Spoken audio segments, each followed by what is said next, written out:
कूड़ा नहीं, ये सपा बसपा के कचड़े को साफ करने का चुनाव है, उनकी गंदगी को सफाई करने का, उनकी अराजकता और उनकी अवसरवादिता को साफ करने का चुनाव है। उत्तर प्रदेश नगर निकाय चुनाव के दूसरे चरण की वोटिंग 11 मई को होनी है, जिसको लेकर सभी पार्टियां अपनी तैयारी कर रही हैं। निकाय चुनाव प्रचार को लेकर मुख्यमंत्री योगी आदित्यनाथ बाराबंकी पहुंचे, जहां उन्होंने विपक्षी दलों पर जमकर वार किया। सीएम योगी ने कहा कि 2017 से पहले बाराबंकी के लोधेश्वर महादेव में सावन के दौरान पाबंदियां लग जाती थीं। कर्फ्यू जैसा दृश्य लगता था, लेकिन आज पुष्प वर्षा होती है। हमने देवा शरीफ के सम्मान के साथ वहां के विकास में सहयोग किया है, तो महादेवा के विकास में सरकार लगातार योगदान दे रही है। हमने सबकी आस्था का सम्मान किया, लेकिन भेदभाव की कोई शिकायत नहीं कर सकता। आपने 17 के पहले के अंदर उत्तर प्रदेश के अंदर सरकारों को देखा होगा, क्या करती थी।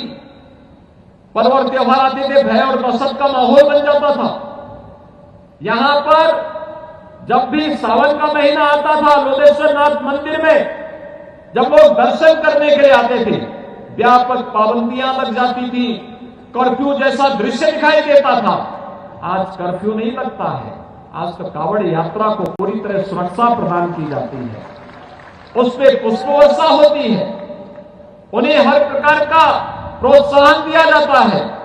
अगर हमने देवा शरीफ के सम्मान के साथ साथ वहां के विकास में सहयोग किया है, तो महादेवा के विकास में भी सरकार लगातार योगदान दे रही है। हमने आस्था का सम्मान सबका किया, लेकिन भेदभाव की कोई शिकायत नहीं कर सकता। मुख्यमंत्री योगी आदित्यनाथ ने यह भी कहा कि आप लोगों ने प्रदेश के पूर्व सीएम अखिलेश यादव का बयान सुना होगा, जिसमें वो निकाय चुनाव को कूड़े का चुनाव कह रहे हैं। उन्हें बताना चाहता हूं कि ये चुनाव सपा बसपा के फैलाए कचरे को साफ करने वाला है। 17 के पहले की स्थिति क्या थी? हमारे शहर कूड़े के ढेर दिखाई देते थे। किसी भी शहर में जाओ, कूड़े का डंप पड़ा रहता था, यानी शहर की पहचान कूड़े के ढेर से दिखाई देती थी। और आज आपने समाजवादी पार्टी के अध्यक्ष का भी बयान पढ़ा होगा। उनका बयान भी ये कहता है, वो कहते हैं नगर निकाय चुनाव में हमारी रुचि इसलिए नहीं है क्योंकि ये तो कूड़ा उठाने का चुनाव है।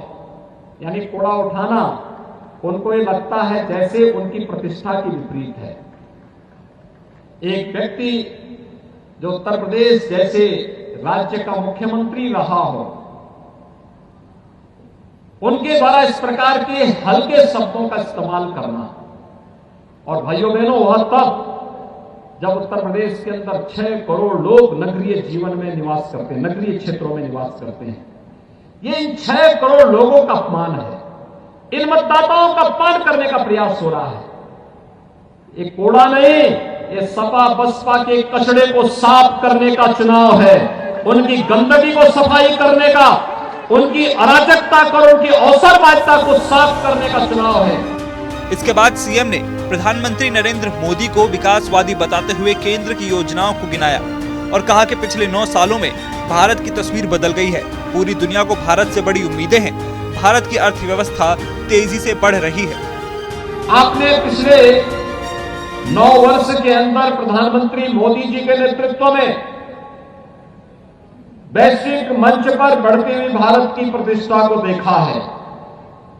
भाइयों बहनों, आज दुनिया में भारत के बारे में धारणा बदली है। भारत को लोग आज सम्मान की निगाहों से देखते हैं। भारत आज वैश्विक लीडर के रूप में अपनी एक नई प्रतिष्ठा को बनाने में सफल हुआ है। इसका कारण है प्रधानमंत्री मोदी जी का यशस्वी नेतृत्व। बता दें कि बाराबंकी के नवाबगंज नगर पालिका से भाजपा प्रत्याशी शशि श्रीवास्तव और समाजवादी पार्टी की शीला सिंह वर्मा चुनावी मैदान में हैं और इन दोनों के बीच कांटे की टक्कर दिख रही है। कार्यक्रम स्थल के बाहर हजारों पुलिसकर्मी तैनात किए गए हैं।